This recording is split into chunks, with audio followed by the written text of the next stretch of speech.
Hello, I am Rupchand Patel. Welcome to YouTube channel Ganit Mahasab. आज हम पढ़ने वाले हैं दो चरों वाले रैखिक समीकरण। तो आइए सबसे पहले हम इस शब्द का अर्थ क्या है उस पर हम फोकस करते हैं। देखिए लिखा हुआ है दो चरों वाले रैखिक समीकरण। तो दो अर्थात आप जानते हैं दो आने गिनती, दूनी दो। चरों वाले अर्थात चर भी राशियां होती हैं जिनके मान हमेशा बदलते रहते हैं। देखिए जैसे चर की मैं आपको परिभाषा बताना चाहूँ कि बे राशियाँ जो हमेशा बदलती रहती हैं, अर्थात एक एग्जाम्पल देना चाहता हूँ कि जैसे मान लीजिए हमारे पास दो गाय हैं, दो गाय, हमने एक गाय का मुंह बंद करके छोड़ दिया और एक गाय को हमने ऐसे ही छोड़ दिया। अब दोनों गाय को आप देखेंगे तो एक जो गाय होगी इसका मुंह बंद है, वो कहीं का भी घास नहीं खा सकती। मतलब वो कैसी हो गई, यदि हम अपनी भाषा में कहें तो अचर। अचर मतलब जो चर नहीं रही है, हम बुंदेलखंड की भाषा में बोलते हैं कि चर रही है गाय, तो वो कैसी हो जाएगी, अचर। लेकिन एक दूसरी गाय है जिसका मुंह खुला हुआ है, वो कहीं की भी घास बदल बदल के खा सकती है। घास भी खा सकती है, किसी के खेत में जाके फसल भी खा सकती है, किसी के घर में जाके कुछ भी खाना वगैरह खा सकती है, अथवा जो अनाज वगैरह रखा है वो भी खा सकती है। अर्थात वो जब खा रही है तो बदल बदल के क्या कर रही है, खा रही है। तो इस प्रकार से उसे हम कहेंगे चर।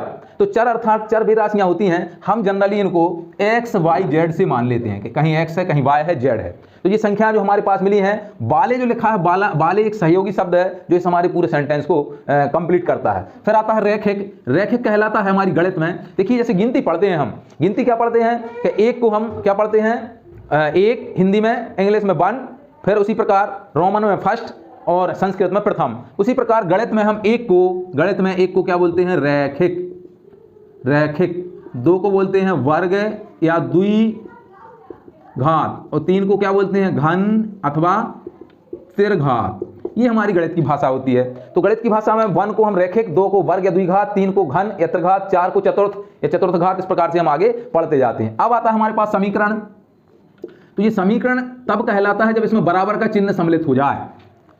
जब बराबर का चिन्ह सम्मिलित हो जाएगा तो ये समीकरण कहलाने लगेगा। यदि बराबर का चिन्ह सम्मिलित नहीं हुआ है तो वो हमारा क्या कहलाएगा, एक बहुपद कहलाएगा। अब आप देखिएगा इन सारी चीजों को यदि हम मिला दें इस प्रकार से, तो केवल यहां से मिला दें, यहां से मिला दें तो क्या बन जाएगा, और इसमें गणितीय संक्रियाओं को लगा दीजिए तो बन जाएगा दो चरों वाले रैखिक समीकरण। रैखिक मतलब एक एक की घात होगी, इन चर के ऊपर जो घात होगी वो एक एक की होगी। एक्स हो सकता है, वाई हो सकता है, जेड हो सकता है, और भी आप चर जो मान है उसको अपन ले सकते हैं। दो रहेंगे लेकिन इनमें से कोई भी दो सम्मिलित करना है। अर्थात मैं एक एग्जाम्पल देना चाहता हूं, जैसे जब हम घर पर होते हैं तो मार्केट से कोई सामान बेचने वाला आता है, जैसे शर्ट पैंट बेचने वाला आता है, वो क्या कहता है कि भाई 3 शर्ट 2 पैंट हम 700 में दे रहे हैं, और आप बड़े प्रसन्न होकर ले लेते हैं। क्या कहते हैं कि 700 रुपये में यार 3 शर्टें मिल रही, 2 पैंट। आपने हिसाब लगाया शर्ट कितने की पड़ी, पैंट नहीं लगाया ना। तो यही वो लॉजिक है। दूसरा उदाहरण में हम बताना चाहेंगे कि क्रिकेट में जब दो बल्लेबाज रन बनाते हैं, हम आपको बता दें कि दो बल्लेबाजों ने 100 रन मिलकर बनाए हैं। तो अब हमें यह पता नहीं है कि किस बल्लेबाज ने कितने रन बनाए हैं। तो अब जो दो बल्लेबाज हैं उनको हमने एक बल्लेबाज को एक्स मान लिया, दूसरे बल्लेबाज को हमने वाई मान लिया, ठीक है ना। तो यहां देखिए क्रिकेट के तौर पर हम एक बल्लेबाज को एक्स, दूसरे बल्लेबाज को वाई मान लिया, और हमने उसने कुल रन कितने बनाए हैं, 100। अब यहां देखिएगा ये हमारा एक दो चरों वाला रैखिक, दोनों के ऊपर एक एक घात है, बराबर का चिन्ह भी है, इसलिए बन गया दो चरों वाला एक रैखिक समीकरण। अभी मैंने बताया था कि आप मान लीजिए 3 शर्ट 2 पैंट की कीमत 700 रुपये, देख लिया। तो ये शर्ट है जो, इसको हमने एक्स मान लिया, पैंट है इसको हमने वाई मान लिया, और ये 3 शर्टें हैं, 2 पैंट हैं और 700 रुपया हो गए। देखिएगा ये हमारा एक बन गया क्या, दो चरों वाला एक रैखिक समीकरण। अब हमें ये नहीं पता कि कितने की शर्ट है और कितने का पैंट है। अब हम देखिएगा, मान लीजिए, क्योंकि गणित में हम वैसे ही मान लेते हैं, तो मान लीजिए हमने पैंट की कीमत 200 लगाई, पैंट की कीमत 200 लगाई, तो शर्ट की कितनी है, 2 दूनी 400, 2 दूनी 400, 400 कम 300, 100 रुपये की शर्ट पड़ी। मान लीजिए माना था, मान लीजिए उन्हें 150 को पैंट लगा हुई है, तो 300 कम हो गया, 400 की 3 शर्टें कहाँ। अब मान लीजिए हमने अलग अलग पैंट की कीमत हम अलग अलग भरेंगे तो शर्ट की कीमत अलग अलग आएगी। हम 2 रुपया पैंट की कीमत रखेंगे तो शर्ट की आएगी, 3 रखेंगे, 2.5 रखेंगे, 3.5 रखेंगे, 5 रखेंगे, 15 रखेंगे, 100 रखेंगे, 150 रखेंगे, या ऐसा कह सकते हैं कि 350 का एक पैंट है तो शर्ट फ्री में कहलाएं। मतलब शून्य आ गया उत्तर। तो ये अब आप मान लीजिए कि जब दो चरों वाला एक रैखिक समीकरण होगा तो उसमें हम जो भी मान अपने मन से भरते जाएंगे तो दूसरे का मान उतना ही अलग से निकल के आएगा, क्योंकि डिपेंड रहेगा, एक का मान भरेंगे दूसरे का उस आधार पे आएगा। तो आप बता सकते हैं कि इसमें हम कितना कितना भरें, या फिक्स है कि 10 ही मान भरें बस, अब नहीं भर पाएंगे, या 100 भरें। तो आप देखिएगा इस जो समीकरण हमारे पास निकल के आया है, इस समीकरण में हम अनंत मान भर सकते हैं, अनंत, असंख्य। हम y का मान असंख्य भरेंगे तो x के असंख्य मान निकलेंगे, यदि हम x के असंख्य मान भरेंगे तो y का मान असंख्य निकलेंगे।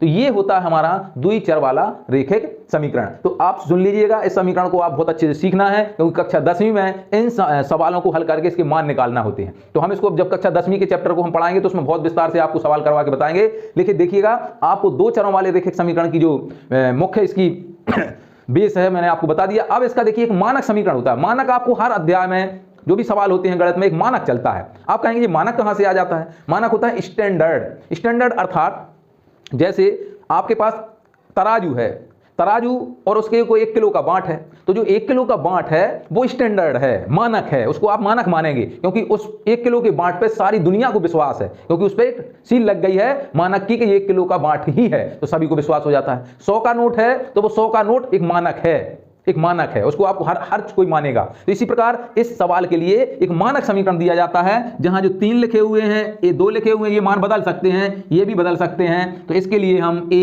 B और C से व्यक्त करते हैं इस प्रकार से।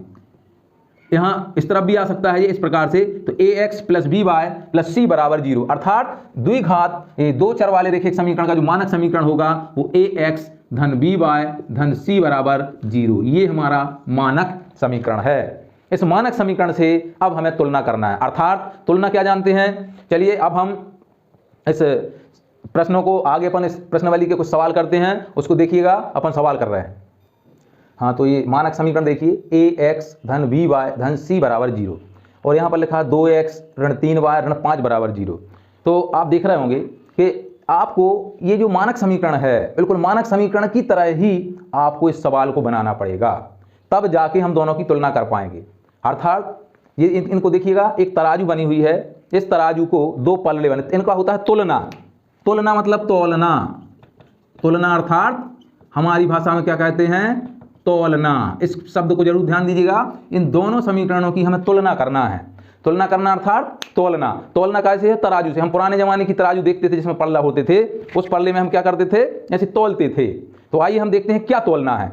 अब आप देखिएगा, ax को 2x को तौलना है, धन by को ऋण 3y से तौलना है, धन c को ऋण 5 से तौलना, अर्थात चिन्ह सहित तौलना है, और बराबर जी बराबर का चिन्ह है, और इस तरफ भी बराबर शून्य है। तो आइए हम एक तराजू के माध्यम से हम तौलते हैं। अब आप देखिएगा, ये हमारे पास एक तराजू है, ये हम तराजू लिए हैं, आपको दिख रही है, दोनों पल्ले बराबर हैं, दोनों वस्तुएं देख रहे होंगे, अर्थात एक तरफ हमारी एक पल्ला पे ax रखा है और दूसरे पल्ले पे 2x रखा हुआ है, अर्थात इन दोनों को तौल रहा है, ax को और 2x को।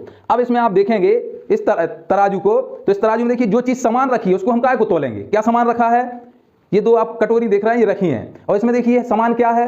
हमारे इस सवाल में देखिए समान क्या है? x और x। हम इस x को क्यों रखें जबरदस्ती? इसको हम इस तराजू पे से हटा दें, हमारी कोई आवश्यकता नहीं इसकी, फालतू हम वजन क्यों ला रहे हैं? तो इसको देखिए, अब हम तोल रहे हैं। जब हमने समान वस्तु को यहाँ से हमने हटा दिया, तो ये समान है हमारे इस तराजू में से, तो इसको हमने अलग किया, और इसी के समान था ये वाला, एक से वजन का था, हमने निकाल के अलग कर दिया।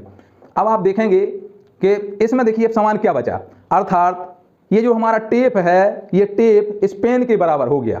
तराजू में ये पेन टेप के बराबर हो गया, तो आप आराम से देखिएगा, ये टेप पेन के बराबर हो गया। तो यहाँ पर देखिए, ये जो हमारा ए है ये काय के बराबर हो गया? इस 2 के बराबर। अर्थात जब हम इसकी तुलना करेंगे, जो समान था इसको हमने हटा दिया, तो जब इनमें हम समान क्या है? y से y, इसको हम हटा देंगे, तो b बराबर क्या बचेगा? ऋण का 3। ये हमारी क्या होती है? तुलना। तो देखिए हम तुलना, हमने तराजू की तौल के देखा, और आप भी इसको चेक करिएगा। तो a बराबर क्या होगा हमारे पास? यहाँ से देखिए, जो समान है ये है समान, इसको छोड़ना है।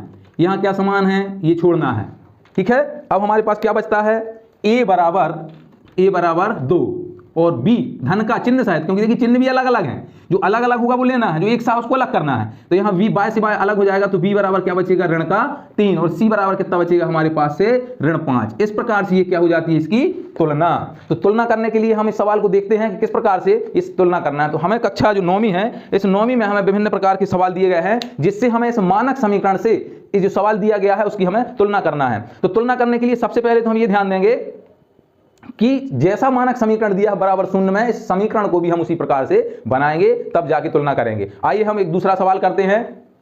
देखिएगा इस सवाल को, यहां भी हमें तुलना करना है। तो अब मैं बता देता हूं कि प्रश्न को सबसे पहले इसी बेस का बनाना, बराबर शून्य करना। यदि नहीं है तो हम उसको पहले बनाएंगे। बनाने के लिए क्या करना है? पक्षांतर। यहां देखिएगा, तुलना कीजिएगा आप। तो मैंने यहां बताया है यहां x के साथ कुछ नहीं है, x के साथ कुछ नहीं है, अर्थात कुछ नहीं है तो क्या है, x तो दिखाई दे रहा है।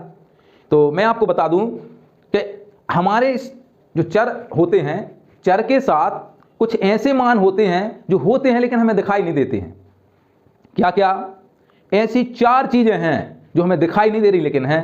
अर्थात आप मानेंगे जैसे भूत हैं, सुना है हमने, देखा तो नहीं है, तो भूत की तरह होते हैं। तो कैसे? मैं सबसे पहले बता दूं कि जैसे मैंने x लिखा है, x, तो इसमें 4 चीजें हैं। क्या क्या? नंबर 1 देखिएगा, पहले चिन्ह, दूसरा गुणांक जिसे हम फैक्टर कहते हैं, तीसरा घात, चौथा हर। ये 4 चीजें हैं। अब आप कहेंगे इसमें कहाँ है कुछ? देखिएगा, गुणांक पहले तो चिन्ह लिखा है, चिन्ह यदि कोई चिन्ह नहीं लगा है तो हमेशा आपको क्या मानना है? धन का चिन्ह। हमेशा क्या होगा? धन का चिन्ह। यदि कोई संख्या लिखी है, कोई x लिखा हुआ है, उसके आगे कोई चिन्ह नहीं है तो कौन सा चिन्ह है? हमेशा धन चिन्ह लेना है, हमेशा धन चिन्ह। गुणांक, गुणांक क्या कहलाता है? इस x के साथ ऐसी कौन सी संख्या है जिसका उसके साथ गुणा है? देखिए, यदि इसका 0 का गुणा हो जाता तो ये पूरा 0 हो जाता, 2 का हो जाता तो हमें दिखाई देता 2x। तो क्या है ऐसा? 1, x एकम x क्या होगा? 1। गुणांक क्या होगा? 1, जिसे हम फैक्टर कहते हैं। तीसरा देखेंगे घात, इसके ऊपर कोई घात नहीं दिखाई दे रही, अर्थात यदि 2 की लगी होती तो दिखाई देती, 3 की होती तो दिखाई देती, 0 की लगी होती तो फिर वो अचर बहुपद हो जाता। तो अब काय की घात लगी है? इसके ऊपर भी कोई घात नहीं, तो रेखिक है। देखो ये रेखिक दिख रहा है ना, हमने बताया था रेखिक मतलब 1 की घात, अर्थात घात भी कितने की है? 1 की है। अब आता है नीचे हर, बटे में कोई संख्या नहीं है। यदि बटे में कोई संख्या होती तो आपको दिखाई देती, तो कौन सी दिखाई नहीं देती है? हमेशा 1। 1 इसके नीचे होता है क्योंकि हम किसी भी संख्या में 1 का भाग देते हैं तो वो संख्या स्वयं आ जाती है। तो हमेशा हर में कितना होगा? 1। तो इन बातों को आप बिल्कुल हमेशा याद रखिएगा। तो इसमें गुणांक कितना है आप यहां देख रहे होंगे, गुणांक कितना लेना है? 1। तो इन बातों को आप बिल्कुल हमेशा याद रखिए, गणित आपकी बिल्कुल सरल हो जाएगी, क्योंकि हम पहचानने में थोड़ी सी गलती कर जाते हैं। तो तुलना करिए, x से x समान है तो क्या आएगा? x a बराबर 1। यहां से देखिए y से y अलग हो जाएगा तो नीचे है बटे में, तो वैसे ही आएगा y बराबर ऋण 1/5, क्योंकि y के साथ 1 का गुणा है। फिर इसी प्रकार c बराबर कितना हो जाएगा हमारा? ऋण का 10। इस प्रकार से हमने ये हमारे इसके क्या निकल के आ गए? उत्तर। यहां देखिए तुलना करेंगे, अभी हम तुलना नहीं कर सकते। देखिए ये जो सूत्र है, ये सूत्र जो होता है वो एक मशीन होती है। मशीन आप समझते हैं मशीन क्या होती है? जैसे हम आपसे कहें कि जूस बनाने की मशीन है, जहां एक निश्चित स्थान है कि जूस जहां से हमें फ्रूट्स डालना है काट के, और जहां से दूसरी जगह से उसके जूस निकलना है, लेकिन हम दूसरी जगह से जूस डालें, मतलब जहां से निकल रहा है वहां से डालें तो क्या जूस बनेगा? नहीं बनेगा। या हम लाइट चालू ना करें तो क्या बनेगा? अर्थात तो मशीन को हम पहले बिल्कुल व्यवस्थित जमाना पड़ेगा, जैसा मशीन चलती है उसके आधार पर फिर आगे वो जूस बनेगा। जो मशीन है वो एक सूत्र है, जूस बनाने का सूत्र है। थ्रेसर है, फसल निकालने का सूत्र है। ऐसी जितनी भी मशीनें बनी हैं वो सब प्रकार के अपने अपने हिसाब से सूत्र बनाए गए हैं। इसी प्रकार गणित में भी ढेर सारे सवाल, जो अलग अलग प्रकार के सवाल होते हैं, तो आपने देखे होंगे अलग अलग सूत्र होते हैं, तो वो भी यहाँ हमारे लिए एक सूत्र है, वो वहाँ सूत्र है, हमारी गणित में सूत्र होता है। तो देखिएगा, सबसे पहले हमें बिल्कुल इसी के आधार जैसा बनाना होगा, मतलब बराबर 0 चाहिए है, तो कहां से आएगा? इस 6 इस तरफ लाना पड़ेगा, अर्थात क्या लिखेंगे? ऋण 2x धन 3y ऋण 6 बराबर 0। अब इन दोनों की तुलना करेंगे। तुलना समझ गया ना? तोलना, तुलना। देखिए यहां से समान क्या है? x, इसको छोड़ दीजिए, सॉरी यहां से नहीं, यहां ऊपर इसमें देखिए x और x छोड़ दीजिए, a बराबर कितना आ जाएगा हमारे पास? ऋण 2। चिन्ह शायद लेना है। यहां से देखिए 3y धन का और धन का b y, धन धन समान है, y y समान है, b बराबर कितना हो जाएगा हमारे पास? 3। इसी प्रकार देखिए धन का c है और ऋण का 6 है, तो ये अलग अलग है, तो c बराबर आपका आएगा ऋण का 6। जो अलग अलग है वो पूरा लेना है, समान है उसको छोड़ना है। इस सवाल में आ जाइए, देखिए सवाल में तो एक पद ही गायब है, तो हमें जो पद गायब होगा उसको 0 मान के चलेंगे। तो देखिए इसको जब व्यवस्थित जमाएं तो हमारे पास 2x 5y इस तरफ आ जाएंगे, तो धन के 5y अब बराबर 0। अब तीसरा पद नहीं है c, तो इसको हम मानेंगे 2x धन 5y धन 0 बराबर 0। अब देखिए तुलना करिए इसकी और इसकी, तो a बराबर कितना आ जाएगा हमारे पास? 2। b बराबर कितना हो जाएगा? क्योंकि धन धन है, b बराबर कितना हो जाएगा? 5। और c बराबर कितना हो जाएगा? 0। इस प्रकार से ये हमने सवाल कर लिए। इस तरफ देखिएगा, यहाँ भी हमें वैसे ही बनाना है, मतलब x वाला पद पहले लिखना है, धन 5 बराबर 0। अब इसमें कौन सा पद गायब है?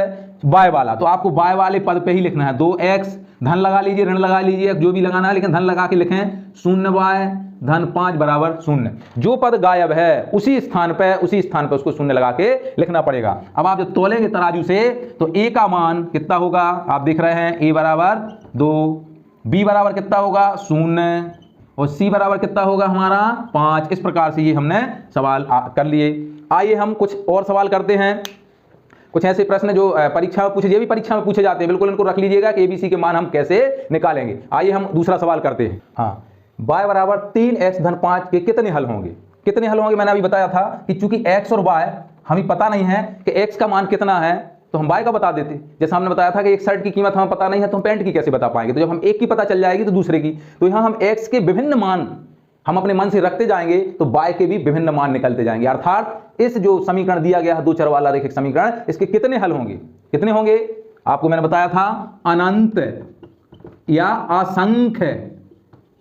असंख्य मतलब इतनी संख्या होगी कि हमें पता ही नहीं है, जितना हम मान भरते जाएंगे y का मान उतना आता जाएगा। तो इसके कितने हल होंगे? अपरिमित रूप से अनेक हल। अपरिमित यानी क्या होता है? इनफाइनाइट, अनंत होता है। देखिए तो इसका हल हो गया। दूसरा है 2x धन y बराबर 7 के 4 हल निकालें। अब आप हल कैसे निकालेंगे? बहुत आसान, जैसे मैंने इसमें बताया था कि आप मन से एक का मान भरिए जो आपकी इच्छा बोले।